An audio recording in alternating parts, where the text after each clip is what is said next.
राधा राधे दोस्तों, मां लक्ष्मी ने स्वयं कहा है, अगर घर की ये 5 चीजें किसी को दे दी जाएं तो धन संपत्ति ही नहीं, सुख शांति भी सदा के लिए छिन जाएगी। क्या आप जानते हैं आपके घर की 5 साधारण चीजें ही आपकी किस्मत तय करती हैं? मां लक्ष्मी ने चेतावनी दी है, गलती से भी इन्हें दान कर दिया तो घर में भयंकर गरीबी आ जाएगी। बहुत समय पहले प्राचीन भारत के एक छोटे से नगर विशालपुर में एक साधु का आश्रम था। वहां दूर दूर से लोग आकर आध्यात्मिक शिक्षा प्राप्त करते थे। नगरवासी साधु को आचार्य देव कहते थे, क्योंकि वे केवल भिक्षा लेकर जीवन व्यतीत नहीं करते थे, बल्कि लोगों को सही जीवन जीने की राह भी दिखाते थे। विशालपुर नगर समृद्ध था। लोगों के घर धन धान गहनों और रत्नों से भरे रहते थे। नगरवासी मानते थे कि यह सब माता लक्ष्मी की कृपा से ही है। नगर के बीचों बीच माता लक्ष्मी का एक भव्य मंदिर था। रोज शाम को वहां दीपक जलाए जाते, घंटियों की ध्वनि गूंजती और पूरा वातावरण श्रीयम हलक्ष्मी नमः के मंत्रों से पवित्र हो जाता। लेकिन एक परिवार ऐसा भी था जो नगर में सबसे समृद्ध होने के बावजूद धीरे धीरे कंगाल होने की ओर बढ़ रहा था। यह परिवार था वासुदेव जी का। वासुदेव जी नगर के सबसे बड़े व्यापारी थे। उनके पास सोने चांदी के ढेर थे, नौकर चाकर थे और अनाज के कोठार भरे रहते थे। फिर भी कुछ वर्षों के भीतर उनका घर वीरान होने लगा। धन की जगह कर्ज बढ़ने लगा, नौकर छोड़कर जाने लगे और घर में अशांति फैल गई। लोग हैरान थे कि ऐसा क्यों हो रहा है। आखिर माता लक्ष्मी की कृपा एक समृद्ध घर से क्यों उठ गई? वासुदेव जी भी परेशान थे। एक रात वे चिंतित होकर सो रहे थे, तभी उन्हें एक स्वप्न आया। स्वप्न में माता लक्ष्मी प्रकट हुई। उनके मुखमंडल से दिव्य आभा निकल रही थी। 4 हाथों में कमल, शंख, गदा और सोने के सिक्कों की वर्षा करने वाला पात्र था। उनकी मुस्कान शांति और कृपा से भरी थी, लेकिन आंखों में एक कठोर सत्य छिपा था। वासुदेव, तुम दुखी क्यों हो? क्या तुम्हें याद नहीं कि धन की रक्षा करना भी एक तपस्या है? तुमने अपने घर की 5 पवित्र वस्तुएं बार बार दूसरों को देकर मेरे निवास को अशुद्ध कर दिया, इसलिए मैं तुम्हारे घर से विदा हो गई। माँ, मुझे क्षमा करें। कृपया मुझे बताइए कि वे 5 वस्तुएं कौन सी हैं जिन्हें देने से घर में गरीबी आती है।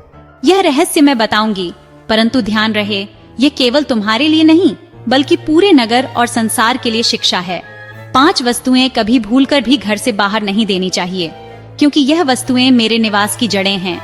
इन्हें खोने से घर निर्धन और अपवित्र हो जाता है। इतना कहकर माता अदृश्य हो गईं। वासुदेव घबराकर उठ गए। उनका शरीर पसीने से तरबतर था। अगले दिन वे भागते हुए आचार्य देव के आश्रम पहुंचे और सारी घटना सुनाई।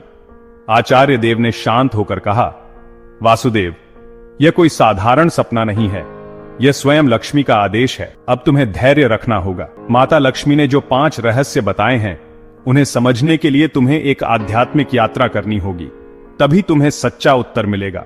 और इस प्रकार यात्रा शुरू हुई। वासुदेव ने अपनी पत्नी सुभद्रा और बेटे माधव के साथ नगर छोड़ दिया और आचार्य देव के आदेश पर हिमालय की ओर प्रस्थान किया।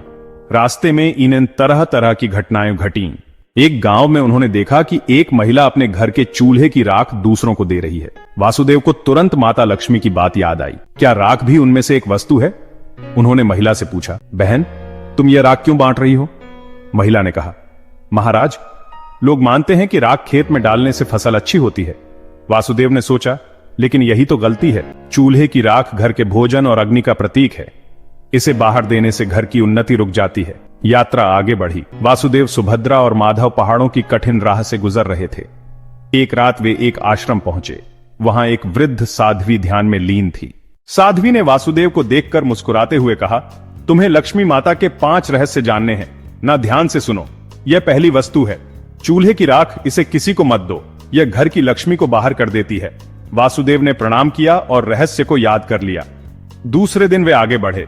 एक गांव में देखा कि लोग अपने घर से झाड़ू निकालकर दूसरों को दे रहे हैं। वासुदेव ने आश्चर्य से पूछा, तुम लोग ऐसा क्यों करते हो? एक युवक बोला, हम मानते हैं कि पुराना झाड़ू देने से दरिद्रता चली जाती है। लेकिन तभी आकाश में गड़गड़ाहट हुई। तीसरा रहस्य उन्हें एक कुटिया में मिला। वहां एक वृद्ध साधक बैठे थे। उनके सामने दीपक जल रहा था। साधक ने कहा, बेटा, घर का जलता हुआ दीपक या उससे जली हुई लौ कभी किसी को मत दो। यह घर की ज्योति और आयु का प्रतीक है। इसे देने से सुख शांति चली जाती है। वासुदेव ने तीसरी वस्तु भी जान ली। आगे चलते चलते वे एक गांव पहुंचे। वहां एक परिवार ने अपने घर का नमक पड़ोसियों को उधार दिया। उसी रात उस परिवार के यहां कलह मच गई।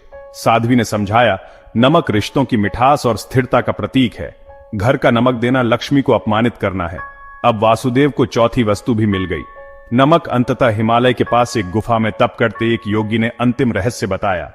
योगी बोले, वासुदेव, पांचवी वस्तु है कपड़े का कोना या पल्लू। महिलाएं अक्सर पुराने कपड़े का पल्लू काट कर दे देती हैं, लेकिन यही स्त्री की लक्ष्मी और घर की मर्यादा का प्रतीक है। इसे देना घर के भाग्य को काटना है। अब पांचों वस्तुएं स्पष्ट थीं। पहला चूल्हे की राख, दूसरा झाड़ू, तीसरा जलता दीपक, चौथा नमक, पांचवा कपड़े का कोना। वासुदेव ने कृतज्ञ होकर योगी को प्रणाम किया। अब पांचों रहस्यों को जानकर वासुदेव अपनी पत्नी सुभद्रा और पुत्र माधव के साथ नगर की ओर लौटने लगे। रास्ते भर वे मन ही मन माता लक्ष्मी के उपदेशों को दोहराते रहे। नगर पहुंचते ही उन्होंने सबसे पहले आचार्य देव के चरणों में प्रणाम किया और पूरी यात्रा का वर्णन किया। आचार्य देव ने मुस्कुराकर कहा, वासुदेव, तुम्हें अब सच्चा ज्ञान मिल गया है। इन रहस्यों को केवल अपने तक सीमित मत रखना, बल्कि नगरवासियों को भी बताओ, ताकि वे भी लक्ष्मी के अपमान से बच सकें। आचार्य देव की आज्ञा पाकर वासुदेव ने नगर के बीचों बीच सभा बुलाई। सभा में नगर के लोग बड़ी संख्या में उपस्थित हुए। वासुदेव ने हाथ जोड़कर कहा, बंधुओं, मैं स्वयं अपनी गलतियों के कारण निर्धनता और कष्ट का भागी बना। माता लक्ष्मी ने मुझे स्वप्न में दर्शन दिए और बताया कि 5 वस्तुएं कभी घर से बाहर नहीं देनी चाहिए। इतना कहकर उन्होंने क्रम से सब समझाया। पहली वस्तु है चूल्हे की राख, दूसरी झाड़ू, तीसरी जलता दीपक, चौथी नमक और 5वीं कपड़े का कोना। लोगों ने आश्चर्य और श्रद्धा से यह बातें सुनी। तभी आकाश में एक दिव्य प्रकाश फैला और माता लक्ष्मी स्वयं प्रकट हुई। उनके प्रकट होते ही वातावरण में सुगंध फैल गई। मंदिरों की घंटियां अपने आप बज उठीं और लोग भाव विभोर होकर उनके चरणों में झुक गए। माता बोली, वासुदेव ने जो कहा वह सत्य है। तुम सब जान लो कि यह 5 वस्तुएं मेरे निवास की जड़ हैं। जो इन्हें बाहर देता है वह अपने ही घर से मुझे विदा करता है। यह कहते ही माता ने वासुदेव के घर की ओर हाथ उठाया और देखते ही देखते उनके घर में फिर से समृद्धि लौट आई। कोठार भर गए, नौकर लौट आए और पूरे घर में शांति का वास हो गया। नगर के लोग यह चमत्कार देखकर स्तब्ध रह गए और माता लक्ष्मी के जयकारे करने लगे। नगर में अब यह शिक्षा फैल गई कि कोई भी व्यक्ति घर की 5 वस्तुएं बाहर न दे। लोग अपने घरों में सावधानी रखने लगे। पहले जो लोग अंधविश्वास में पड़कर झाड़ू, राख, नमक या दीपक दूसरों को दे देते थे, उन्होंने यह सब बंद कर दिया। नगर में धीरे धीरे हर घर में समृद्धि लौटने लगी। लोग समझ गए कि लक्ष्मी केवल सोने चांदी या धन में ही नहीं, बल्कि घर की पवित्रता, भोजन, स्वच्छता और मर्यादा में भी रहती है। वासुदेव अब नगर में आदर्श बन गए। वे धनवान तो थे ही, पर अब उन्होंने अपने धन को धर्म और सेवा में लगाना शुरू किया। उन्होंने गरीबों के लिए अन्न क्षेत्र बनवाया, परंतु घर की 5 वस्तुएं देने से हमेशा इनकार करते। जो भी उनसे ये चीजें मांगता वह विनम्रता से कह देते, भाई, यह माता लक्ष्मी की मर्यादा है। इन्हें देने से मेरे ही नहीं, तुम्हारे घर की भी समृद्धि घट जाएगी। लोगों ने भी इस शिक्षा को हृदय से स्वीकार कर लिया। समय बीतने पर नगर विशालपुर दूर दूर तक प्रसिद्ध हुआ कि वहां न तो कोई निर्धन रहता है और न ही किसी के घर में कलह होती है। यह सब केवल माता लक्ष्मी की शिक्षा का परिणाम था। माता लक्ष्मी समय समय पर नगर में आकर वासुदेव को आशीर्वाद देती और नगर वासियों को याद दिलाती कि लक्ष्मी केवल धन की देवी नहीं, बल्कि संतुलन, संयम और मर्यादा की शक्ति है। अंततः वासुदेव के जीवन की सबसे बड़ी सीख यही बनी कि लक्ष्मी की कृपा केवल मेहनत से ही नहीं, बल्कि मर्यादा के पालन से भी प्राप्त होती है। माता लक्ष्मी केवल धन संपत्ति की देवी नहीं, बल्कि वे पवित्रता, मर्यादा और संतुलन की शक्ति हैं। घर की समृद्धि बनाए रखने के लिए मेहनत और सदाचार के साथ साथ मर्यादा का पालन भी आवश्यक है। चूल्हे की राख, झाड़ू जलता, दीपक, नमक और कपड़े का कोना, ये 5 चीजें लक्ष्मी का निवास मानी जाती हैं। इन्हें घर से बाहर देने का अर्थ है लक्ष्मी को स्वयं विदा करना। यह जानकारी आपको कैसी लगी, हमें कमेंट करके जरूर बताना। साथ ही कमेंट बॉक्स में जय मां लक्ष्मी जरूर लिखना और वीडियो को लाइक कर चैनल को सब्सक्राइब जरूर कर लेना। मिलते हैं नेक्स्ट वीडियो में, तब तक के लिए धन्यवाद।